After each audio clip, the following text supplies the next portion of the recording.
До сега немало никош признавање поинако, освен преку Цариград, другите признавања, колку и да биле една, две или три цркви да признале, се додека Сајдатската патријаршија или Вселенскиот патријарх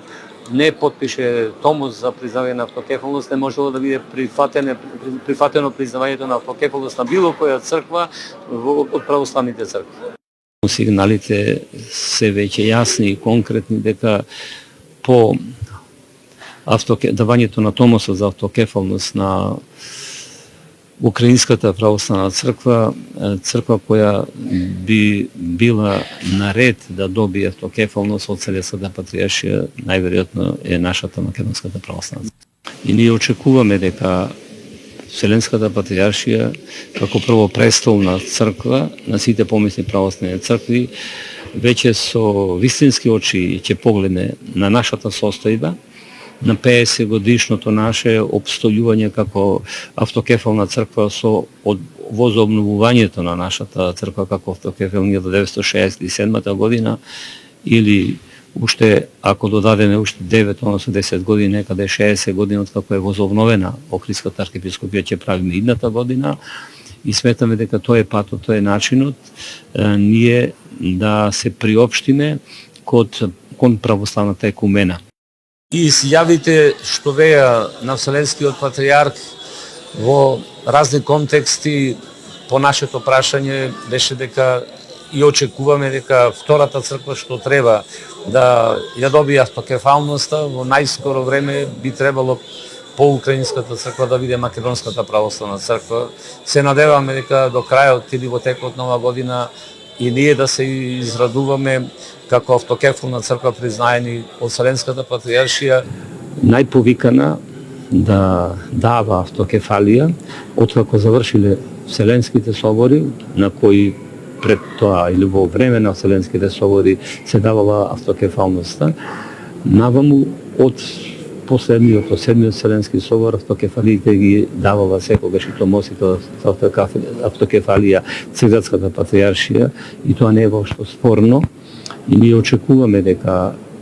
Вселенската патријаршија, како прво престолна црква на сите помисни православни цркви,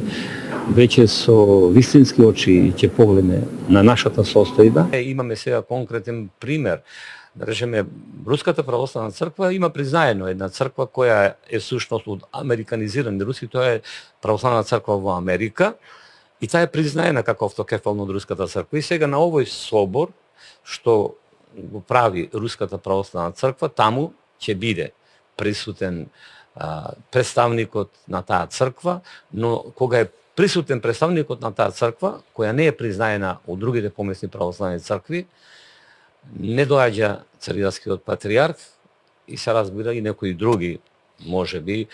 патријарси кои не сакаат да се ослужуваат со него. Значи, за нас е битното дека ние сме признаени како црква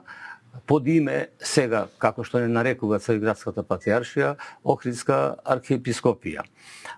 Понатаму слушнавте и вие дека кажано е дека диецезата или юрисдикцијата на нашата црква се протега на територијата на Северна Македонија. Така стои во случајот. Така стои. Сега. Тоа значи дека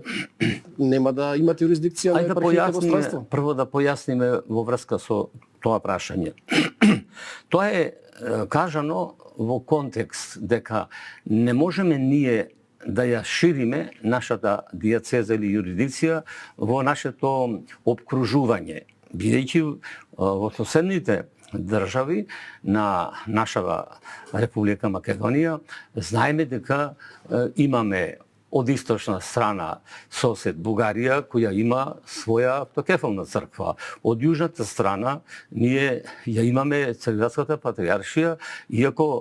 ние велиме грци, да, грци се таму тие што се архиереите, свештенството и монаштвото, доколку така се декларирале без оглед и така натаму, ама тие се под јурисдикција на Цриградската патријаршија, бидејќи по оној договор што е направен во Букурешт, Букурештиот мировен договор, сите оние така наречени нејас хорас, новите земји потпаѓаат под юрисдикција на Цариградската патриаршија, тука во Република Грција денешна, тоа е Егејска Македонија, што ние ја именуваме, дел од Тракија и сите острови, вклучајќи го и Крит. Тие се сите под юрисдикција на Цариградската патриаршија, додека под юрисдикција на грчката или латската Били црква. нашите епархии, па му ги дали на србите во 22 година. Не, тоа е веќе поради промена на географската положба, односно создавањето на нова држава, државата на Касо на СХ со србите, хрватите и словенците. И според 17-тото правило на Четвртиот Вселенски собор, кога се формира нова држава, сите оние простори што припаѓаат на таа држава, во конкретниот случај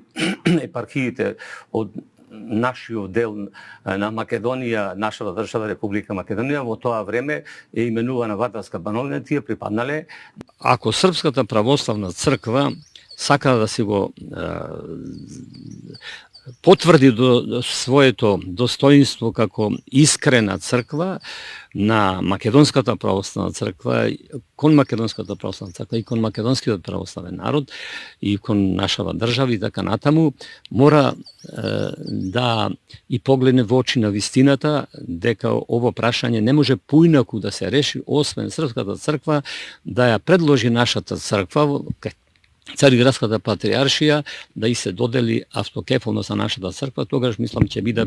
прекрасни натаму односите меѓу двете цркви. Вселенскиот патриарх или Цариградскиот патриарх или првопрестолниот патриарх, господинот неговата сесветост господинот Вартоломеј